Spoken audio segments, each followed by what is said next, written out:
Level 1. The Child Soldier, the Bushmeat. The smell of cordite and rotting mangoes clings to your oversized fatigue jacket like a second skin. You are 12 years old, and the AK-47 in your hands feels heavier than your own limbs, its iron sights rusted by the humidity of the Congolese basin. Dust kicks up in ochre clouds as the sergeant screams, his breath smelling of cheap palm wine and fermented tobacco.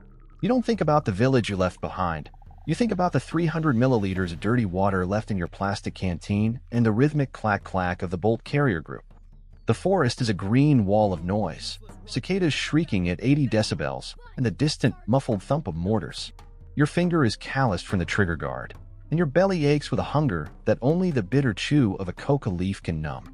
When the ambush begins, the world shrinks to the flash of a muzzle and the hot, metallic spray of blood on your face. You are not a human. You are a delivery system for 7.62 millimeters rounds, a ghost in the tall grass waiting for the sun to drop below 30 degrees on the horizon. Level 2. The Squad Leader, the Bush Rat. Promotion is baptized in the copper scent of a successful raid. Now you command 7 boys with hollow eyes and twitching hands. You've traded the rusted rifle for a clean Chinese Type 56 and a chest rig stained with salt. Your authority is measured in the 50-round drum magazines you hoard, and the way the younger ones flinch when you spit. The sound of the bush has changed. You no longer hear the birds, only the mechanical clicking of safety catches being disengaged. You lead them through the marshlands, the water at a steady 28 degrees Celsius, stagnant and thick with the stench of sulfur and methane. You've learned the mathematics of the raid. 30 seconds to breach, 10 minutes to loot, 2 minutes to burn.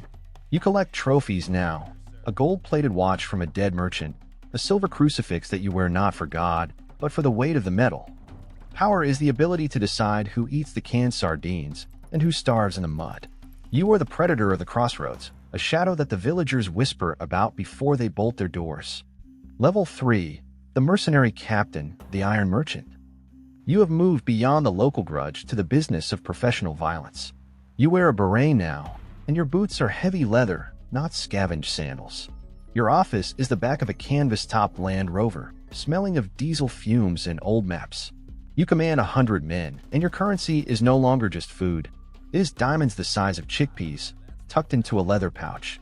You speak in the language of logistics, crates of RPG-7s, crates of Bulgarian grenades, and the vibration of a heavy DSHK machine gun mounted on a technical. The air is thick with the smell of scorched rubber and the dry, alkaline dust of the Sahel. You negotiate with mining executives in air-conditioned tents where the temperature is kept at a precise 22 degrees, a luxury that feels like a sin. You sell stability or chaos depending on the wire transfer.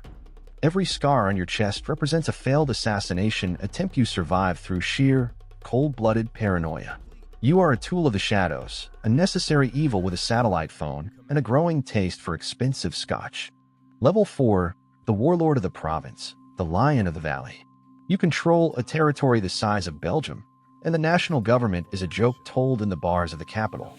Your fortress is an old colonial estate where the smell of jasmine struggles against the odor of the nearby mass graves. You have a private militia of 2,000 men, and they call you the Lion. Your morning ritual is the sound of a parade, boots hitting the gravel in unison, a rhythmic thud-thud that shakes the windows. You sit on a throne of carved mahogany, surrounded by crates of mint-condition rifles and stacks of counterfeit currency. The numbers are getting larger. 10,000 hectares of timber, 5 gold mines, and a 30% tax on every vehicle that passes your checkpoints. You've traded the fatigues for a tailored suit, but the pistol tucked into your waistband is a reminder of how you got here. The sun beats down at 40 degrees Celsius outside, but inside your walls, the air is still and heavy with the scent of expensive French cologne and the fear of your lieutenants. You are the law, the judge, and the executioner of the valley. Level 5. The Rebel General, the Shadow Architect. The provincial borders can no longer contain your ambition. You are now the head of a National Liberation Front, a title that gives your massacres a veneer of political legitimacy. Your headquarters is a sprawling compound hidden in the mountains, buzzing with the static of high-frequency radios and the hum of diesel generators. You oversee a sophisticated supply chain that stretches across 3 borders. The smell here is industrial, grease, gun oil, and the ozone of electronics.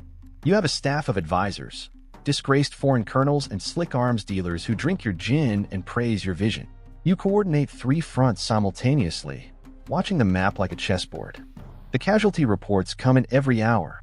20 dead here, 100 captured there. These are just digits on a ledger. You've learned to manipulate the international press, speaking of democracy, while your men burn villages to ensure the next diamond shipment isn't delayed. The stakes are now measured in the millions of dollars, and your name is mentioned in whispered briefings at the United Nations. Level 6, the Kingmaker, the Ghost in the Palace. You don't want the crown yet. You want the man wearing it to be your puppet. You control the capital's electricity, the water, and the elite guard. You move through the city in an armored motorcade, the sirens wailing at a piercing 120 decibels, clearing the streets like a storm.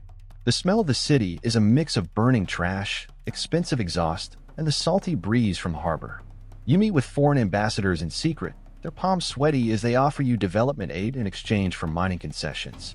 You are the architect of a silent coup. The air in these halls is thin and smells of floor wax and old paper.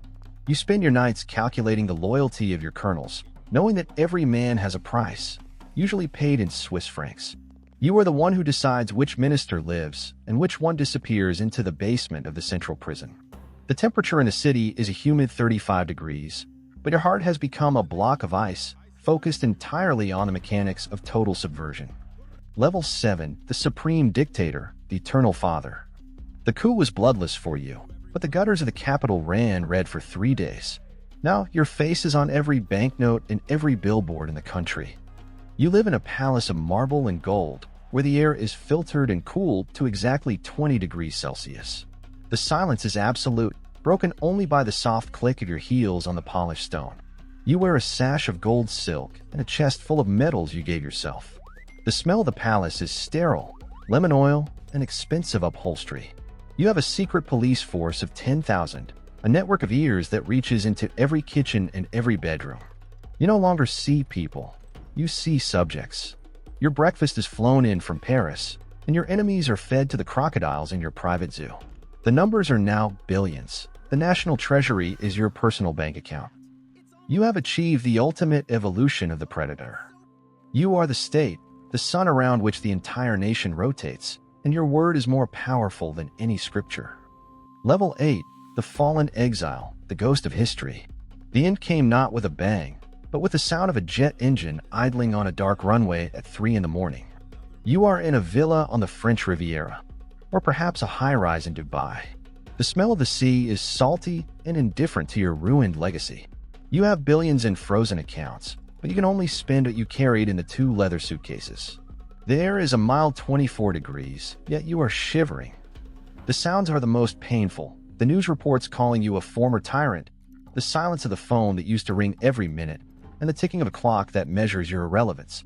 You look at your hands. They no longer smell of gunpowder, but they are still stained with the invisible ink of 100,000 death warrants. You are a ghost inhabiting a body of expensive silk. Outside, the world moves on, the maps are being redrawn, and a new 12-year-old boy in a jungle somewhere is picking up a rusted AK-47, beginning the cycle all over again. You are the final level of a game that no one ever truly wins.